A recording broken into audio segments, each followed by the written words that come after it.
My name is Sarah Batul, and I'm an associate producer at DawnNews English. Today, I have with me Ammar Malik, who's a renowned economist, and with whom we're going to discuss about how Pakistan is the third recipient of Chinese development finance. Hello, Ammar. Thanks for joining us. Thank you very much. No problem. Amar, according to a recent report by AidData, Pakistan has received $70.3 billion, not rupees but dollars, from China between 2000 and 2021. So, in terms of the aid received, what's the breakdown of China's financial aid to Pakistan, and how much is in loans versus grants? As you know, Sarah, China has got a special relationship with Pakistan.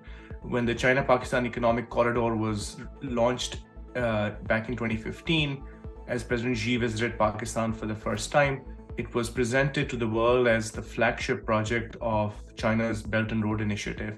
So a lot has been riding on this relationship for China, but also for Pakistan. AidData estimates that between 2000 and 2021, Pakistan has received $70.3 billion in development finance from China. Most of this has been in the form of loans. I would say 98% has been in the form of loans. The rest of it is grants. Loans are projects that have to be repaid and can carry an interest rate, whereas grants are projects which are essentially gifts that are given out to the recipient country, such as the Gwadar airport. There is no expectation of a repayment.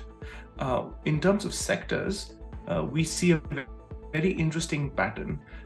Pakistan, being the third largest recipient of total development finance from China, has also been the biggest recipient in the energy sector. 40% of this $70 billion has been in energy projects, mostly independent power producer projects for power generation.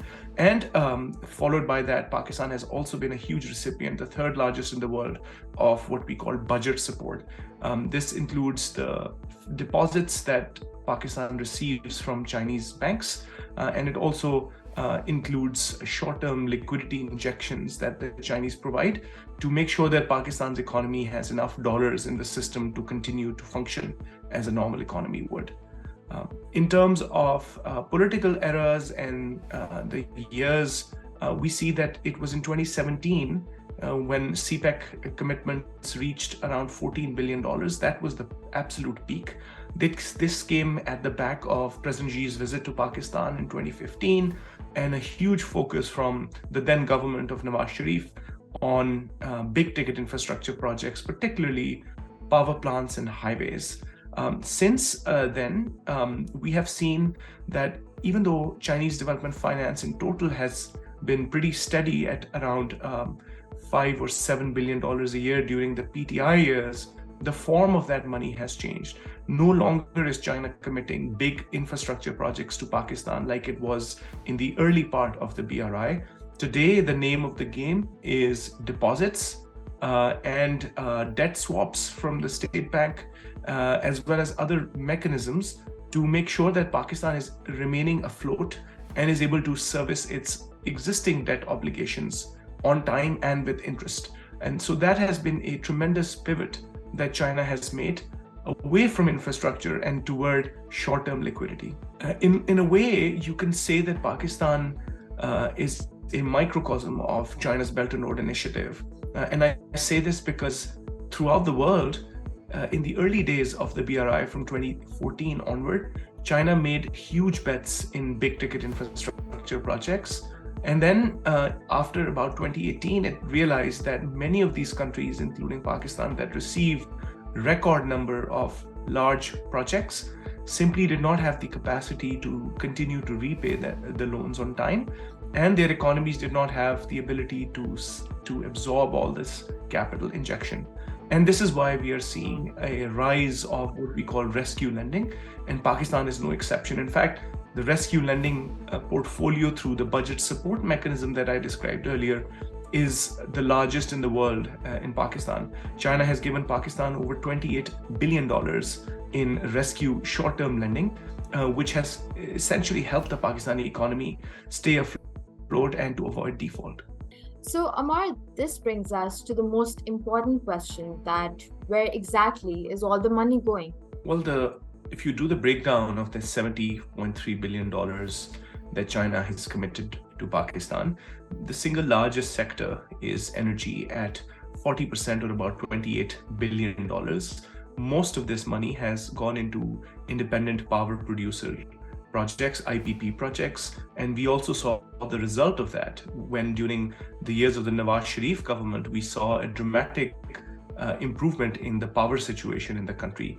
China was able to give Pakistan large-scale projects very, very quickly. Some of the coal-fired power plants, I'm told, were brought online within 28 or 29 months. And this simply doesn't happen in Pakistan or anywhere in the world. So that's one.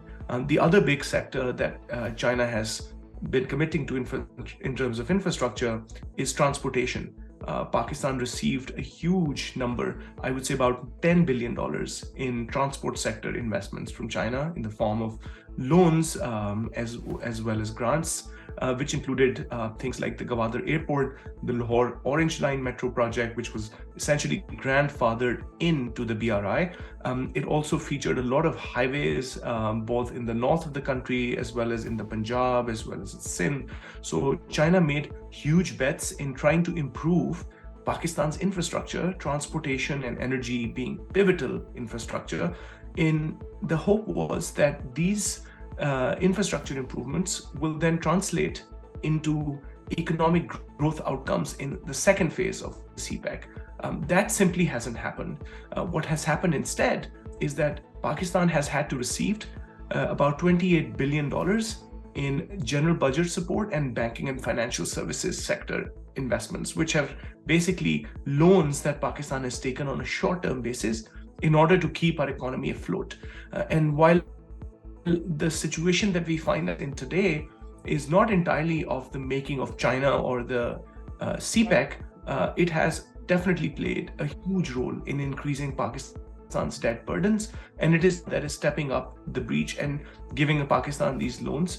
My worry as an economist is that Pakistan's debt situation is not on a sustainable trajectory, because we are accepting big amounts of short-term loans just to keep our system afloat and not investing those funds into economically productive activities. At least in the first part of the BRI, the loans that we were taking on were being invested in infrastructure that the people of Pakistan and the businesses of Pakistan would benefit from. Today, we are in a situation where these loans are coming in big numbers, but they are being put into non-productive sectors such as banking, financial services, or general budget support.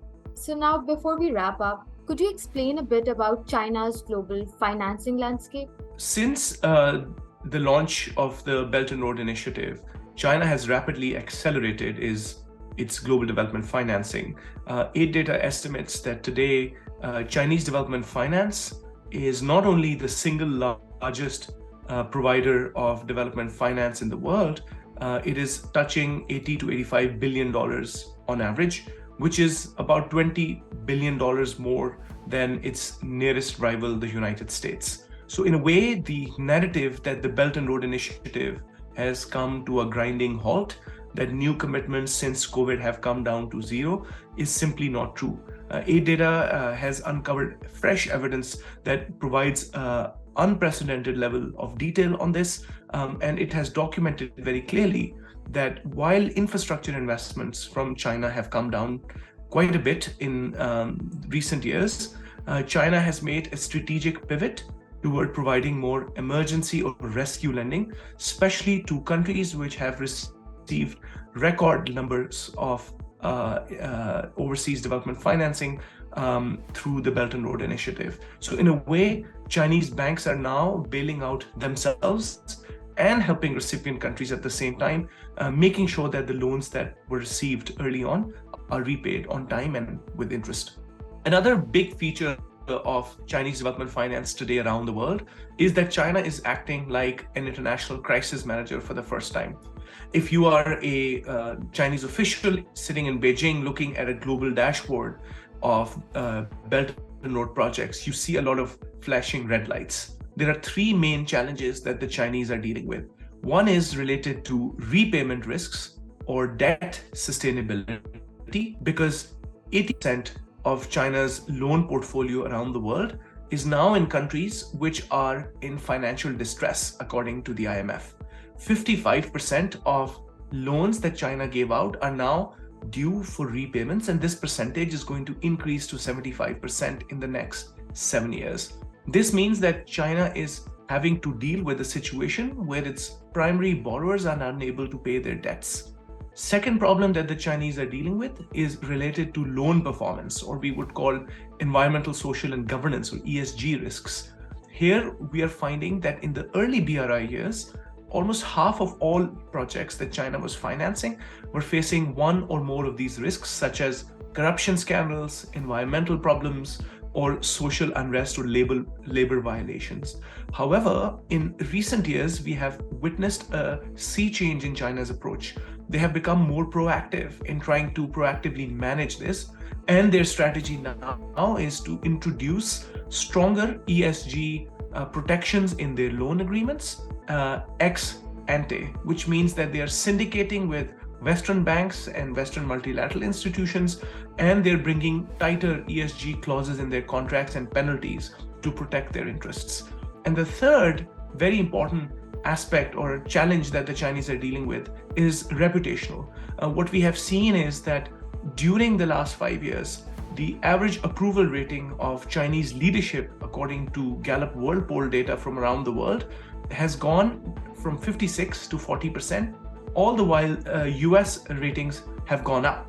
Now that means that China is also dealing with a reputational challenge, where as projects run into performance issues in a lot of developing countries, Chinese leaders are trying to proactively manage their reputation in developing countries. What we have found at AidData is that during late BRI years, 2/3 of all Chinese development finance has been given out to countries which are in the competitive space. In other words, these are places where China and the US are locked in stiff competition for soft power, and only 16% of Chinese development finance has gone into countries which have moved away from China and toward the West in terms of public opinion, elite opinions, or media sentiment. That means that the Chinese are risk averse, but they're also paying close attention to which countries are worth fighting for in this global chessboard of great power competition. And it is very important to keep an eye on all three aspects of the challenge that China is facing. Right. And if you talk about Pakistan, China's financing for Pakistan includes 161 loans at $68.9 billion, right? With $28.13 billion as rescue lending, globally the highest. We have always thought of the Belt and Road Initiative as a bilateral initiative that is being championed by China. And of course, that is correct. However, what we are finding now is that 50% of China's non-emergency loan portfolio is through syndicated loans, which means that China is now teaming up with mostly Western banks and multilateral institutions to give out loans for big ticket infrastructure projects through consortiums or syndicate mechanism. That is very, very important. And I say this, it is important is because these banks and financial institutions from the West arguably have much better environmental and social and governance safeguards in place. The G7 and the US, as you know, have been trying to compete with China by introducing major new global initiatives, such as the Partnership for Global Infrastructure and Investment.